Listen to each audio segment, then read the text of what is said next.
نحمدہ و نصلی علی رسولہ الکریم، اما بعد۔ آج ہم علم میراث کو شروع فرما رہے ہیں۔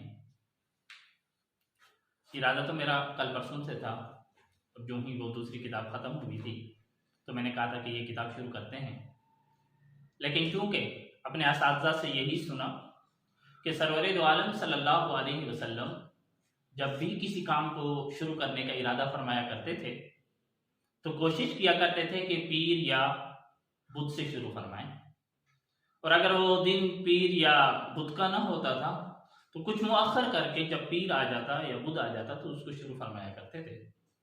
تو اس چھوٹے سے سنت کو ادا کرنے کے لیے، اس پیارے عمل کی اتباع کی غرض سے میں نے بھی کچھ مؤخر کیا، اور آج بدھ کا دن ہے تو اس علم کو شروع کرتے ہیں۔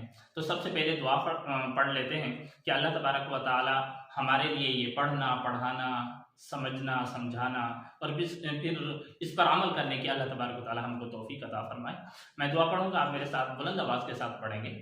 رب یسر ولا تعسر وتمم بالخیر وبک نستعین یا فتاح یا علیم۔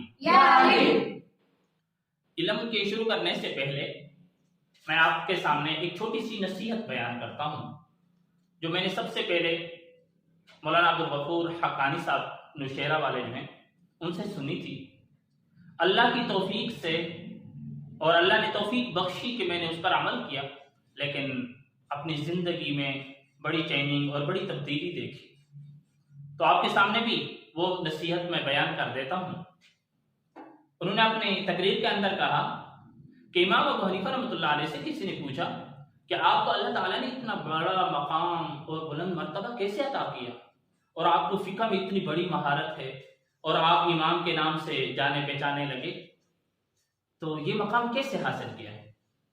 انہوں نے کہا یہ اللہ کی عطا ہے، لیکن جو میں اپنی زندگی میں دیکھتا ہوں، میں نے 3 چیزیں ہمیشہ سامنے رکھی ہیں۔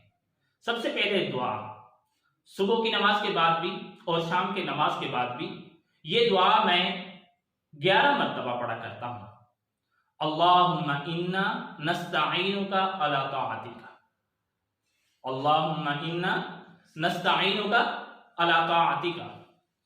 اور دوسرا عمل یہ ہے کہ میں خوب محنت کرتا ہوں، جس کام کو بھی شروع کرتا ہوں، جس کام کے پڑھنے میں، جس باب کے پڑھنے میں لگا تو اس میں پھر میں نے خوب محنت کی، خوب جدوجہد کی، جتنی مجھ سے ممکن ہو سکی میں نے اس میں اپنا وقت لگایا اور محنت کے ساتھ پڑھا اس کو۔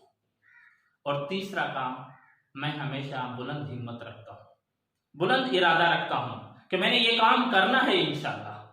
یہ کام فقہ کے باب میں شروع ہوا تو میں نے ارادہ کیا تھا کہ میں نے اپنی پیارے نبی کریم صلی اللہ علیہ وسلم کی امت کے لیے مسائل قرآن و حدیث سے اور اجماع سے اور صحابہ کرام رضی اللہ تعالیٰ عنہ اجمعین کی زندگی سے مسائل کو نکال کر ایک جگہ مرتب و مدون کر کے عوام کے آپ صلی اللہ علیہ وسلم کی امت کے سامنے رکھنے ہیں، تاکہ ان کے لیے پڑھنے اور پھر عمل کرنے میں آسانی ہو۔ تو ہمیں بھی چاہیے کہ ہم، یہ چھوٹا سا عمل ہے، کوئی مشکل نہیں ہے کہ مغرب اور صبح کی نماز کے بعد یہ 11 مرتبہ دعا پڑھنی ہے۔ اور دوسرا کام مین ہے کہ محنت کرنی ہے، جو کام ہم نے کرنا ہے اس کو محنت سے کرنا ہے۔ اور تیسرا ہمیشہ بلند ارادہ رکھنا ہے۔ تو آئیے آج کا سبق پڑھتے ہیں۔ تو علم میراث ہم شروع فرما رہے ہیں۔ سب سے پہلے اس علم کی تعریف۔ علم میراث فقہ و حساب کے چند ایسے قواعد و مسائل کا نام ہے جس کے ذریعے ہر وارث کا حصہ معلوم ہو جاتا ہے۔ علم میراث تو اس علم کا نام ہے۔ فقہ و حساب، فقہ یعنی حلال و حرام، اور حساب یعنی جس کو ہم ریاضی کہتے ہیں، کہ چند ایسے قواعد، اصول اور مسائل کا نام ہے، احکام کا نام ہے، جن کے ذریعے ہر وارث کو، جو میت کا وارث بن رہا ہے، جس کے ذریعے ہر وارث کو اپنا حصہ معلوم ہو جاتا ہے۔ نمبر 2، اس علم کا موضوع، اس علم کو کیوں بنایا گیا، اس علم کو کیوں وضع کیا گیا۔